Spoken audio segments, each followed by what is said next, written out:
अस्सलाम वालेकुम स्टूडेंट्स, ये 10.8 का क्वेश्चन नंबर 6 है।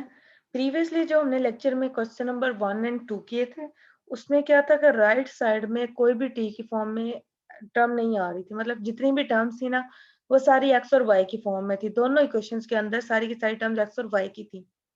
यहाँ पे ऐसा नहीं है, यहाँ पे टर्म जो है वो टी की फॉर्म में भी आ रही है। तो बेसिकली क्वेश्चन नंबर 3 से ऑनवर्ड जो है वो आपके उसमें पार्टिकुलर सोल्यूशन भी आपको फाइंड करना पड़ेगा। मैं 1 से 2 क्वेश्चन में मेथड बता दूंगी, बाकी आपने फुल एक्सरसाइज जो है वो सॉल्व करनी है। पार्टिकुलर सोल्यूशन ये आप लोग पढ़ चुके हैं 10.2 एक्सरसाइज के अंदर। यहाँ पे जो फॉर्मूला यूज होगा वो मैं आपको समझा भी दूंगी कैसे किया है। बाकी आपने 10.2 एक्सरसाइज को रिवाइज करना है, उसका सोल्यूशन कैसे फाइंड करते हैं वो सारा देखना है।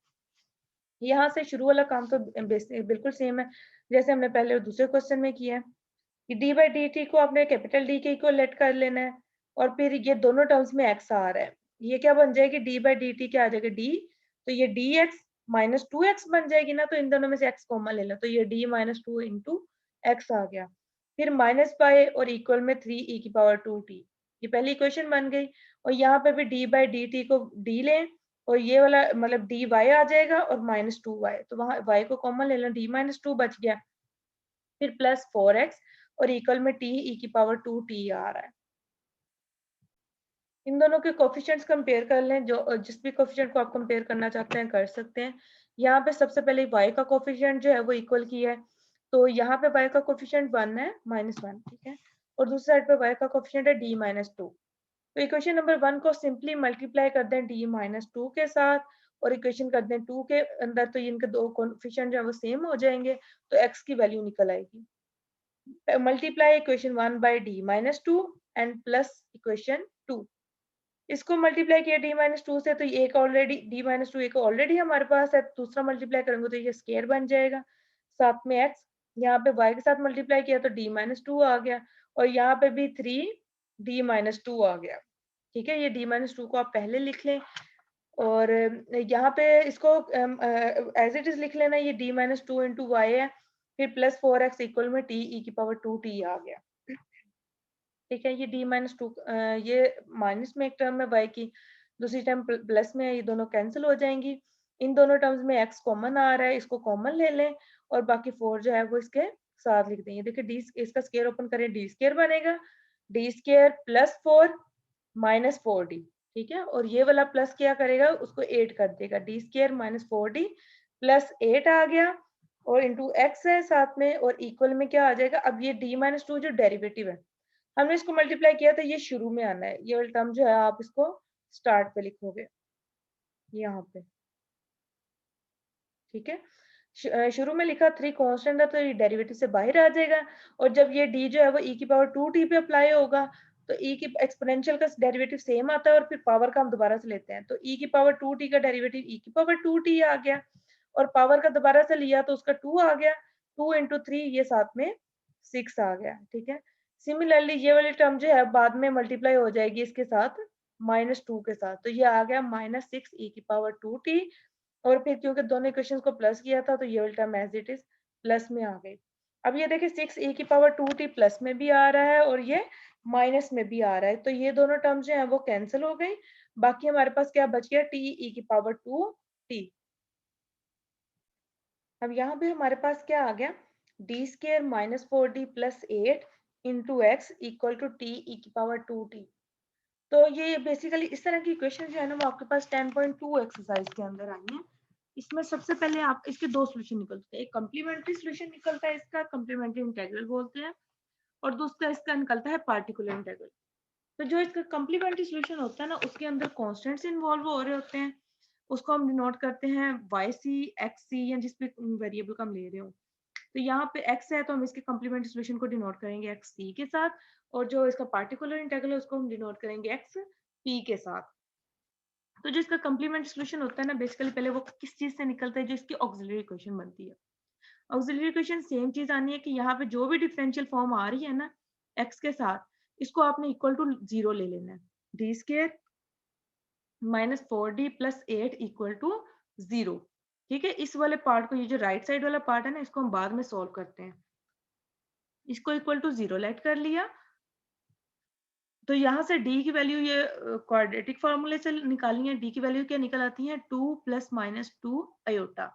अब ये अगर देखें तो ये कॉम्प्लेक्स कॉन्जुगेट आए हैं, ये 2 अल्फा आ गया, फिर प्लस माइनस बीटा अयोटा, एक मतलब एक इसकी रूट क्या आ गई alpha plus beta iota 2 plus 2 iota, और दूसरी इसकी रूट क्या आ गई 2 माइनस 2 अयोटा।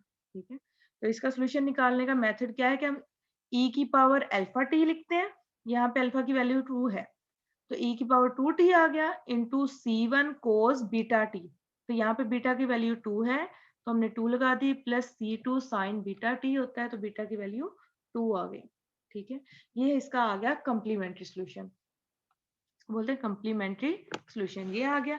अब हमने क्योंकि इसकी राइट साइड भी सॉल्व करनी है, इसका पार्टिकुलर इंटेग्रल निकालना है, तो पार्टिकुलर इंटेग्रल निकालने के लिए आप क्या करेंगे, ये बेसिकली पहले आपको 10.2 के रूल्स पढ़ने पड़ेंगे। इसके 4 रूल्स हैं, ये 10.2 एक्सरसाइज के रूल्स हैं, इसके 4 रूल्स हैं, ये मैं आपको थोड़ा थोड़ा एक्सप्लेन कर देती हूँ, इसको आप अच्छे से देखिएगा 10.2 एक्सरसाइज को तो आपको समझ लग जाएगी। पहला क्या है कि अगर आपके पास ये जो राइट साइड होती है उसको हम एफ ऑफ एक्स लिख लेते हैं, या उधर टी की फॉर्म में तो हम उसको एफ ऑफ टी बोलेंगे।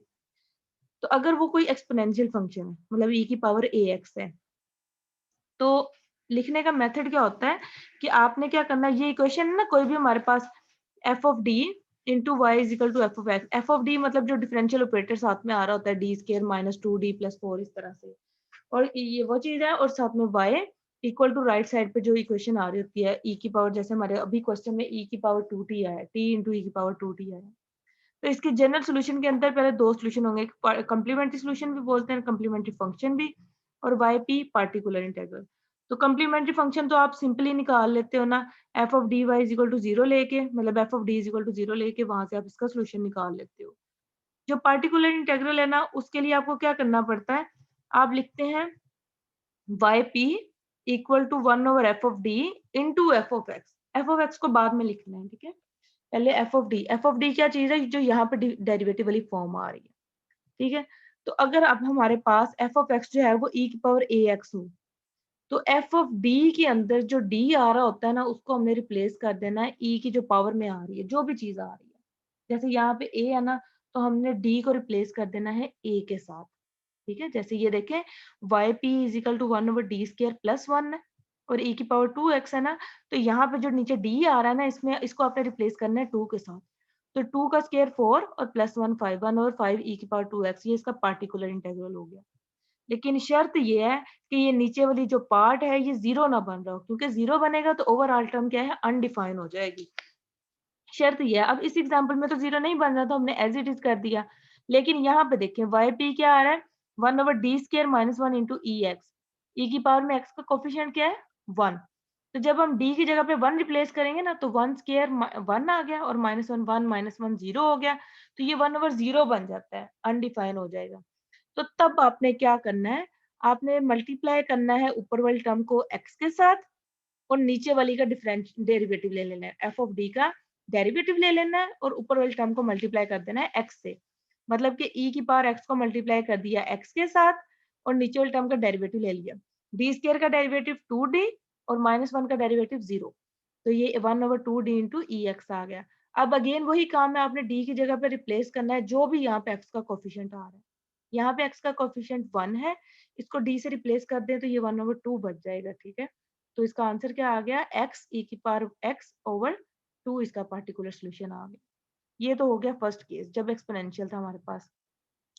दूसरा केस क्या है कि अगर हमारे पास एफ ऑफ एक्स जो है वो साइन बी एक्स या कोस बी एक्स आ रहा हो, अब पॉसिबल है कि क्वेश्चन में सिर्फ साइन एक्स कोस एक्स हो, एक्स का कोफिशिएंट कुछ भी हो सकता है ना, माइनस में प्लस में 1 भी हो सकता है 2 भी हो सकता है, कुछ भी हो सकता है।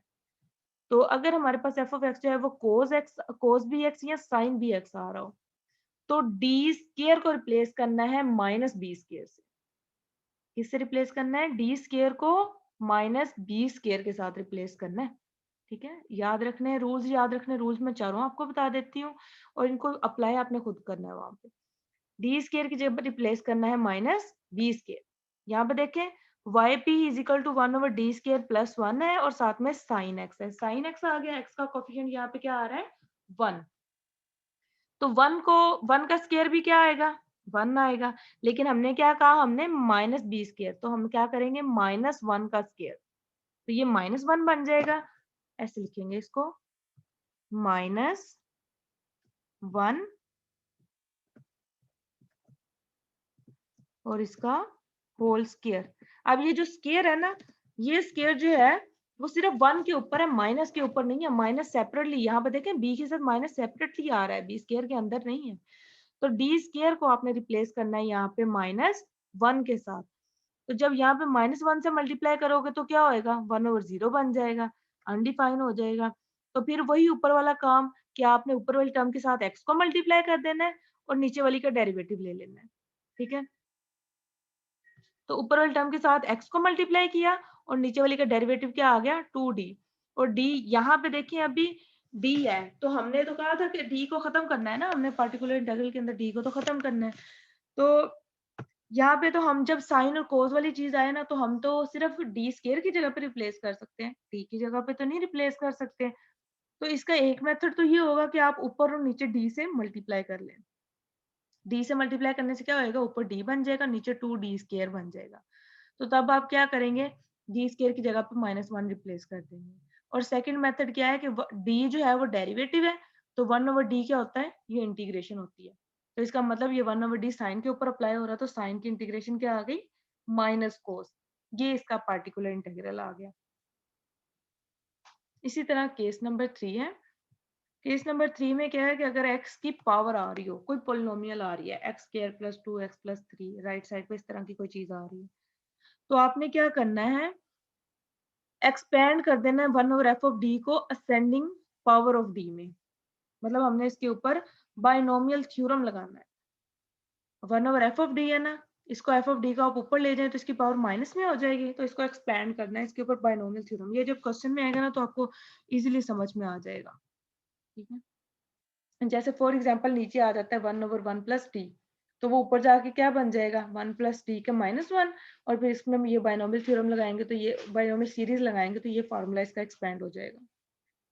नेक्स्ट फोर्थ केस आता है कि अगर एक्सपोनेंशियल और साइन कोस फंक्शन एक साथ आ रहे हो, मतलब e की पावर ax और साइन भी x आ रहा है, या e की पावर ax कोस bx आ रहा है, ठीक है, या फिर xn साइन bx प्लस और xn कोस bx आ रहा है। पहले तो हमने क्या पढ़ा, साइन और कोस के अलग-अलग पढ़ लिए, एक्सपोनेंशियल का अलग से पढ़ लिया, xn का अलग से पढ़ लिया।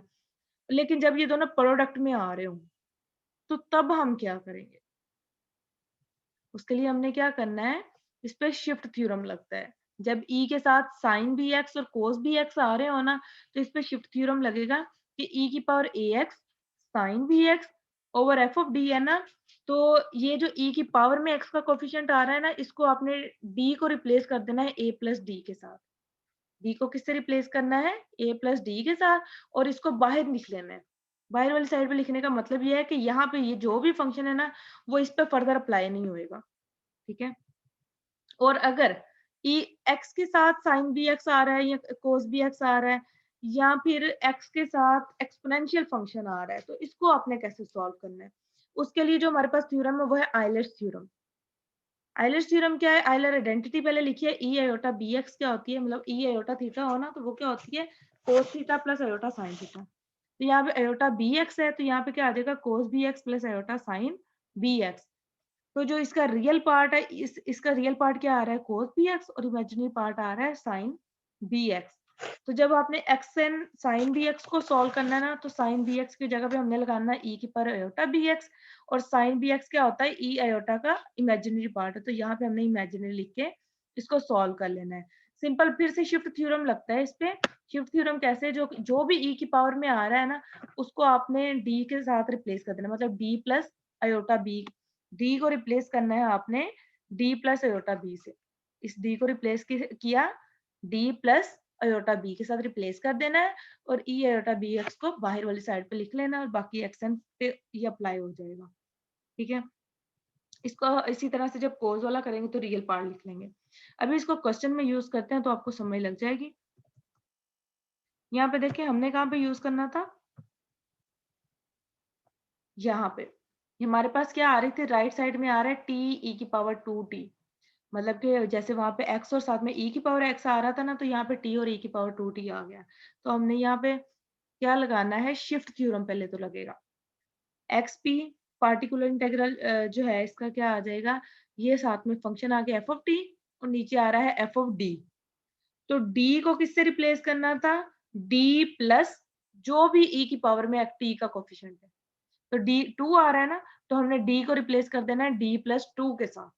यहाँ पे भी डी को रिप्लेस किया डी प्लस टू से, तो ये उसका होल स्क्वायर बन गया। फिर -4 डी को रिप्लेस कर दिया डी प्लस टू के साथ और +8 इसका स्क्वायर। और फिर हमने ये ई की पावर 2d जो है ना, इसको बाहर लिख लेना है कि इस पे ये दोबारा से कोई भी ये वाली जो नीचे वाली चीज है ना अप्लाई नहीं होगी, सिंपल टी पे अप्लाई होगी।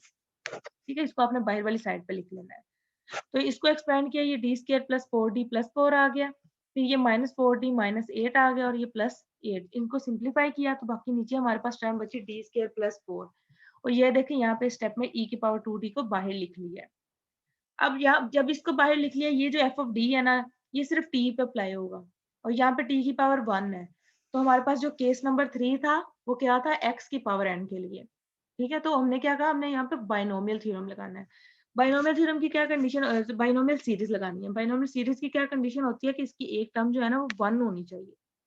तो हम इसमें क्या करेंगे, 4 को कॉमन ले लेंगे। 4 कॉमन आ गया, 1 प्लस डी स्केयर बाय 4, मतलब जब इनमें से 4 को कॉमन लिया ना तो यहाँ पे 1 आ गया और यहाँ पे ओवर में 4 आ गया। आप इसको दोबारा मल्टीप्लाई करके देख लें, यही चीज बन जाएगी कि 4 को 1 से मल्टीप्लाई किया 4 आ गया और इसको 4 को डी स्केयर बाय 4 से मल्टीप्लाई किया 4 कट गया और बाकी डी स्केयर आ गया। ठीक है, फिर ये वाली टर्म जो है ना, इसको नीचे इसकी पावर 1 है, उसको ऊपर ले जाए तो इसकी पावर क्या आ जाती है, -1। -1 आ गई, इसको एक्सपेंड कर दे बाइनोमियल सीरीज को।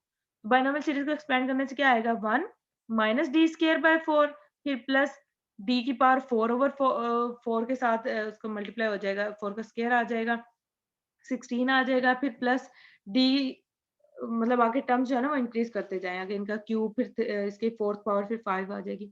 लेकिन हमें इतनी चाहिए नहीं, हमने पहली दो टर्म इसलिए लिखी है क्योंकि ये देखिए 1 को टी से मल्टीप्लाई किया तो टी आ गया और डी को मल्टीप्लाई किया, डी का मतलब डेरिवेटिव है, तो पहला डी स्केयर का मतलब सेकंड डेरिवेटिव। तो पहला डेरिवेटिव लिया टी का तो 1 आ गया, जब सेकंड डेरिवेटिव लेंगे तो वो 0 हो जाएगा। तो फिर इससे आगे जो डी की टर्म आनी है वो तो डी क्यूब डी 4 इस तरह से आनी है ना, तो वो सारे 0 हो जाएंगे। इसलिए ये टर्म क्या हो गई, ये 0 हो गई सारी और बाकी बच गया टी e की पावर 2t/4, ये x का पार्टिकुलर इंटीग्रल आ गया। ठीक है, तो जो इसका जनरल सॉल्यूशन बनता है वो क्या होता है, xc प्लस xp। xc हमारे पास ये था और ये हमारे पास xp आ गया। अब सिंपली आप इसको दोबारा से y को कह लें कि y का कोएफिशिएंट को कंपेयर करें, फिर y की वैल्यू निकालें, इस तरह से करने की बजाय ना आप इक्वेशन नंबर 4 को पुट कर दें, जो इनिशियली आपके पास 1 और 2 इक्वेशन थी ना उसके अंदर पुट कर दें, किसी भी एक में। तो इक्वेशन नंबर 1 में पुट किया है, इक्वेशन नंबर 1 देख लें कौन से वाली थी, ये हमारे पास इक्वेशन नंबर 1 थी, ये वाली d minus 2x minus y equal to 3 e की पावर 2t। यहाँ पे इसलिए पुट किया है क्योंकि यहाँ से इजीली y की वैल्यू निकल आएगी। अगर आप इसी क्वेश्चन में पुट करते हैं ना तो यहाँ पे d है, तो फिर इसको इंटीग्रेट करना पड़ेगा बाद में। ठीक है, इसलिए इक्वेशन नंबर 1 में पुट किया d माइनस 2 और ये साथ में x की वैल्यू, फिर माइनस ये -3 e की पावर 2t, ये क्वेश्चन वाली है। तो d का मतलब डेरिवेटिव है, इस टर्म पे अप्लाई करोगे तो इस सारी का डेरिवेटिव आ जाएगा, ये नीचे डेरिवेटिव आकर फिर -2 के साथ इसको मल्टीप्लाई कर दोगे और सिंप्लीफाई किया तो हमारे पास y की वैल्यू डायरेक्टली आ गई। आप चाहें तो प्रीवियस लेक्चर्स में जो क्वेश्चन नंबर 1 एंड 2 करवाया ना, उसको इसी मेथड से कर लें कि पहले x की वैल्यू निकाल लें और फिर उसको इनिशियल जो गिवन इक्वेशन होती है उनमें से किसी एक में पुट कर लें तो डायरेक्टली y की वैल्यू आ जाएगी। तो ये y और जो ऊपर x की वैल्यू आई है, ये दोनों आपका ये जनरल सॉल्यूशन है। नेक्स्ट देखिए क्वेश्चन नंबर 7 है। यहाँ पे देखिए पहले क्या आ रहा था, सिंपल यहाँ तो x की फॉर्म में डेरिवेटिव आ रहा था, यहाँ फाई की फॉर्म में आ रहा था। यहाँ दोनों प्लस में आ गया, dx by d t plus d y by d t plus 5x प्लस 4y e की पावर -2t, और इस तरह से ये सेकंड इक्वेशन दी है। तो काम इसमें ज्यादा कोई नहीं है, simple D by d T को आपने कैपिटल डी लिख लेना है। तो यहाँ पे ये dx आ गया और ये प्लस 5x है, दोनों में x कॉमन है तो d प्लस 5 इंटू एक्स हो गया। सिमिलरली ये dy और प्लस 4y, y कॉमन आ गया तो d प्लस 4 हो गया और इक्वल में e की पावर -t। दूसरी में भी ये हो जाएगा dx और प्लस 2x है तो d प्लस 2 इंटू एक्स आ गया और यहाँ पे dy प्लस y है तो d प्लस 1 इंटू y आ गया और इक्वल में 3। तो अब चाहे यहाँ पे आप y का कोफिशिएंट कंपेयर कर लें, पहले इक्वल कर लें या y का कर लें। सबसे पहले x का इक्वल करने के लिए क्या करेंगे, यहाँ पे d+5 है, यहाँ पे d+2 है, तो इसको मल्टीप्लाई कर लें, सेकंड इक्वेशन को मल्टीप्लाई कर लें d+5 से, और पहली इक्वेशन को मल्टीप्लाई कर लें d+2 से, और फिर दोनों को सब्ट्रैक्ट कर दें। मल्टीप्लाई किया इक्वेशन नंबर 1 को d+2 से, और इक्वेशन नंबर 2 को मल्टीप्लाई किया d+5 के साथ, और दोनों को सब्ट्रैक्ट कर दिया। तो ये हमारे पास क्या आ जाएगा, x का इक्वल हो गया, और ये d+2 इंटू d+4 है, इसको मल्टीप्लाई करते हैं तो ये d² + 6d+8 बन जाता है, और फिर माइनस ये वाला, और d+1 और d+5 को मल्टीप्लाई किया तो ये टर्म आ गई आपके पास, ठीक है, इंटू y, और यहाँ पे इस साइड पे क्या आ जाएगा, e की पावर माइनस e की पावर माइनस t है, और फिर +2 e की पावर माइनस t है। इन दोनों को ऐड करें तो ये e की पावर माइनस t बचेगा, और फिर -15। तो यहाँ से ये 60 से कैंसिल हो गया, ये -d² से कैंसिल हो गया, बाकी 8 -5 3y बच गया, और इस साइड पे e की पावर -t -15 बच गया। तो जो इसका कम्प्लीमेंट्री सोल्यूशन आएगा, क्योंकि 3 इज नॉट इक्वल टू 0, तो कम्प्लीमेंट्री सोल्यूशन इसका 0 के इक्वल आ गया, ठीक है। और फिर जो पर्टिकुलर सोल्यूशन है वो इसका क्या आ जाएगा, e की पावर -t है ना, तो बल्कि यहाँ से इसकी कम्प्लीमेंट्री और पार्टिकुलर सोल्यूशन निकालने की जरूरत ही नहीं है। सिंपली यहाँ पे 3y इक्वल टू e की पावर t -15 आ रहा है ना, तो y के साथ जो 3 है उसको राइट साइड पे ले आए तो आपका सोल्यूशन आ जाएगा e की पावर -t/3 -15/3। ठीक है, मतलब ये इक्वेशन नंबर 3 जो है वो डायरेक्टली इधर से इंप्लाइज होती है, ये वाली इक्वेशन से डायरेक्टली आपके ये इक्वेशन आ गई, आपको पार्टिकुलर कॉम्प्लीमेंट्री सोल्यूशन निकालने की जरूरत ही नहीं है। ये आ गया। उसके बाद y के लिए क्या, x के लिए क्या किया, या तो y की ये वाली वैल्यू आप उस ऊपर इक्वेशन नंबर 1 या 2 में पुट कर दें, और सेकेंडली क्या है कि आप y के कोफिशिएंट कंपेयर कर लें। y के कंपेयर करने के लिए क्या करना पड़ेगा आपको, इस इक्वेशन को मल्टीप्लाई करना पड़ेगा d+1 से, और इसको मल्टीप्लाई करोगे d+4 से, तो y का कोफिशिएंट इक्वल हो जाएगा, ठीक है। इसको किया तो ये आपके पास नीचे बच जाता है 5 - 8 into x is equal to -12, ठीक है। तो ये -3 into x is equal to -12, तो ये -3 दूसरी साइड पे जाके डिवाइड हो जाएगा, x इज इक्वल टू 4। तो ये क्वेश्चन नंबर 3, और ये लास्ट में जो क्वेश्चन नंबर 4 आई है, ये इसके सॉल्यूशन आ गए, ठीक है। नेक्स्ट क्वेश्चन नंबर 10 है, ये इनिशियल वैल्यू प्रॉब्लम है। इसके अंदर क्या है, इनिशियल कंडीशंस भी दी गई हैं। x of 0 is equal to 1, मतलब जब टाइम 0 t 0 हो तो x की वैल्यू क्या है 1, और जब t 0 हो तो y की वैल्यू क्या है 1। तो शुरू में क्या करना है, ये dx minus x d-1 into x हो गया, और माइनस वाई इक्वल टू 0, और सेकंड इक्वेशन में क्या आ जाएगा d-1 into Y equal to 0, ठीक है। तो यहाँ पे क्या करें, आपने सबसे पहले y का कोफिशिएंट इक्वल कर लें, पहले वाली इक्वेशन को मल्टीप्लाई किया d-1 से, और दूसरे में वो ऑलरेडी y के साथ d-1 है, दोनों को ऐड कर दें। तो ऐड करने से क्या होएगा, ये y वाली वैल्यू d-1 आना ना, इसके साथ ये दोनों कैंसिल हो जाएंगी, और ये वाला d-1 का स्क्वायर बन जाएगा x into is equal to 0। यहाँ से जो एक्चुअली इक्वेशन आती है d-1 का square is equal to 0, d की वैल्यू आ गई 1 1। ये रियल नंबर्स भी हैं और रिपीटिंग रूट्स भी हैं, तो ये क्या आ जाएगा, x is equal to c1 plus c2t e की पावर t, ठीक है। जो जब भी इनिशियल कंडीशन गिवन होनी है तो आपके सॉल्यूशन के अंदर कभी भी कांस्टेंट टर्म्स नहीं आएंगी, ठीक है। उनको अब आपने क्या करना है, इसके ऊपर ये कंडीशन अप्लाई कर दें। जब t 0 है तो x की वैल्यू 1 है, ये कंडीशन अप्लाई की, जब t 0 है, ये वाले 0 हो गए सारे टर्म, और e की पावर 0 1, तो c1 की वैल्यू क्या आ गई 1, ठीक है।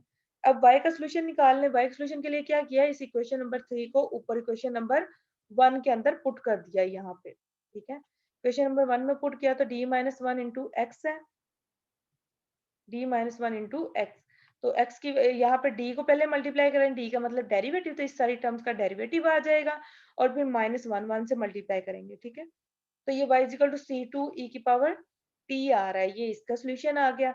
अब इसके ऊपर कंडीशन अप्लाई करते हैं, y of 0 is equal to 0 थी, मतलब जब t 0 है तो y की वैल्यू 0 है, यहाँ से c2 की वैल्यू निकल आती है 0। तो c2 की वैल्यू जब इस y में पुट करेंगे तो y का आंसर 0 आ जाता है, और c1 की वैल्यू जब इसमें पुट की, ये 1 हो गया, और c2 0 है, तो c1 सॉरी 1 et आ गया, तो x is equal to et और y इज इक्वल टू 0। अब आप देखें इसके सोल्यूशन के अंदर कोई भी कांस्टेंट टर्म नहीं आ रही। जब भी इनिशियल कंडीशन गिवन होंगी तो कांस्टेंट टर्म्स नहीं आएंगे। ठीक है, एक लास्ट क्वेश्चन देखिए, बाकी इस एक्सरसाइज के क्वेश्चन जो है वो आप खुद करेंगे। एक लास्ट क्वेश्चन है इसका, वो आप देखें, क्वेश्चन नंबर 12। उसके अंदर क्या है, यहाँ पे 3 इक्वेशंस आ गई हैं, एक x में है, दूसरी y में है, फिर तीसरी z के अंदर है। तो इसको भी simply d by d T को d ले लिया, dx आ गया -3y इक्वल टू 0, फिर यहाँ पे dy plus z is equal to 0 और dz plus y is equal to 0 आ गया। साइमल्टेनियसली दो इक्वेशंस लेके इनको सॉल्व कर लें। पहली दो इक्वेशन नंबर 2 और 3 को पहले लिया है। ठीक है, यहाँ पे z का कोफिशिएंट 1 है, यहाँ पे d है, तो पहली इक्वेशन, ये इक्वेशन नंबर 2 को मल्टीप्लाई कर दें d से और फिर इनको सब्ट्रैक्ट कर लें, तो ये आ जाएगा d square y plus dz is equal to 0 और दूसरा dz plus y equal to 0। ये कैंसिल हो गई और यहाँ से d स्क्वायर और इधर कोफिशिएंट इसका -1 आ रहा है, तो d square -1 into y is equal to 0 और d की वैल्यू +-1, और ये दोनों क्या है, रियल नंबर्स हैं और डिस्टिंक्ट रूट है। तो y का सोल्यूशन आ गया c1 e की power t plus c2 e की पावर -t। अब y की इस वैल्यू को अगर आप इसी ऊपर इक्वेशन नंबर 2 में पुट कर दें, यहाँ पे y की वैल्यू पुट कर दें, तो z का डायरेक्टली आंसर आ जाता है। फिर वही y की वैल्यू अगर आप 1 में पुट करते हैं ना, तो x का आ जाएगा, लेकिन इंटीग्रेशन करनी पड़ेगी। तो अब यहाँ पे क्या करें, इक्वेशन नंबर 2 में पुट किया तो z की वैल्यू आ जाएगी -dy है ना, तो d अप्लाई किया तो ये आंसर आ गया -c1 e की power t plus c2 e की पावर -t। ठीक है, यहाँ पे देखिए जब उसी y की वैल्यू को जब इक्वेशन नंबर 1 में पुट किया तो ये dx is equal to 3y है, y से मल्टीप्लाई कर दिया मतलब 3 को, ये आ गया, और ये d दूसरी तरफ जाके डिवाइड हो जाएगा, और अगर ये d डेरिवेटिव है तो 1/d क्या होता है, इसकी इंटीग्रेशन। तो इसकी इंटीग्रेशन कर लें, 3c1 ये कांस्टेंट टर्म है, ये बाहर आ जाएगा, e की पावर t की इंटीग्रेशन e की पावर t आ गया। फिर यहाँ पे e की पावर -t की इंटीग्रेशन क्या होती है, e की पावर -t, और पावर में जो भी टर्म आ रही है उससे उसको डिवाइड, उसके डेरिवेटिव से डिवाइड करते हैं, तो वो माइनस आ गया, और फिर प्लस c3 ये कौन सा आ रहा है, इंटीग्रेशन कांस्टेंट आ गया। ठीक है, ये एक्सरसाइज अब कंप्लीट है। इसमें अगर आपको कोई क्वेश्चन नहीं सॉल्व होता तो आप पूछ सकते हैं। बाकी ये एक्सरसाइज जो है 10.8 SM यूसुफ की, ये आप लोगों ने कंप्लीट करनी है।